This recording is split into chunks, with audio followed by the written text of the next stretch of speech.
सुप्रभात विद्यार्थियों। आज हम पाठ 1 सूरदास के पद में पद नंबर 3 पढ़ेंगे। तो देखिए यहाँ पर हमारे हर हारिल की लकड़ी मन क्रम वचन नंद नंदन और यह दृढ़ कर कर पकड़ी जागत सोबत स्वप्न दिवस निस काना काना जकरी सुनत जोग लागत है ऐसो ज्यो करो ये ककरी सूतो व्याध हमको ले आए देखी सुनी न करी यह तो सूरत ने ले सौंपो जिनके मन चक्री।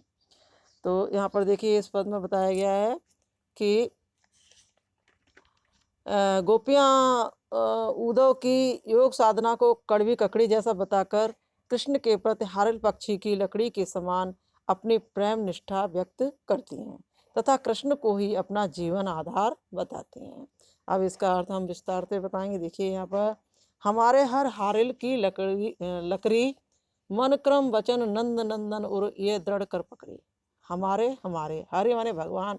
हारिल हारिल एक पक्षी होता है जो अपने पंजे में हमेशा लकड़ी को पकड़े रहता है और छोड़ता नहीं है। तो हारिल की लकड़ी माने लकड़ी। तो यहाँ पर देखिए बताया गया है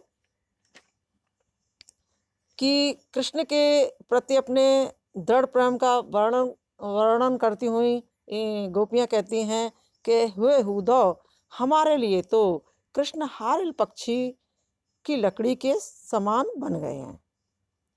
अर्थात जिस प्रकार हारिल पक्षी क्या करता है, हर समय अपने पंजों में लकड़ी या तिनकों को पकड़े रहता है, उसी प्रकार हम भी निरंतर अपने कृष्ण का ध्यान करती रहती हैं और उनको जैसे हारिल पक्षी उस लकड़ी को छोड़ता नहीं है, हाँ उसी प्रकार हम उन्हें अपने हृदय से या मन से दूर नहीं करना चाहती हैं। मन क्रम वचन नंद नंदन और ये दृढ़ कर पकड़ी। हमने मन से कर्म से वचन से तो हमने मन से वचन से और कर्म से नंद नंदन नंद बाबा नंदन पुत्र, तो नंद बाबा के पुत्र को क्या कर रखा है, उर माने हृदय में है ना, दृढ़ कर पकड़ी। उनको दृढ़ यानी दृढ़ता से पकड़ रखा है, यानी कि उनको अपने हृदय में दृढ़ता से बिठा रखा है, यानी अपने हम हृदय से उनको अलग नहीं कर सकते हैं।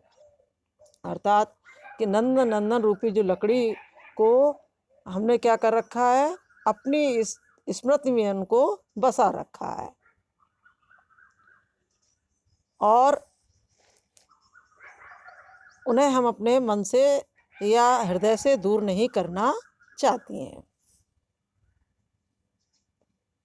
अर्थात अब उसे हमसे कोई भी नहीं छुड़ा सकता है। हमारा मन, अब देखिए आगे, जागत सोबत स्वप्न दिवस ने से काना काना जकरी।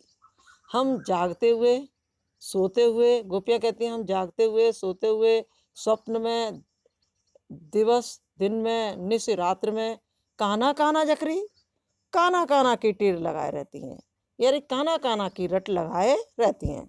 अर्थात उन्हीं का ध्यान हमेशा करती रहती हैं। आगे देखिए, सुनत जोग लागत हुए ऐसो ज्यों करुई ककरी। गोपियाँ कहती हैं हे उद्धव, तुम्हारे द्वारा योग की बातें सुनते ही हमें ऐसा लगता है कि मानो हमने कड़वी ककड़ी खा ली हो। ककड़ी कैसी, कड़वी ककड़ी होती है ना, ककड़ी खा ली हो।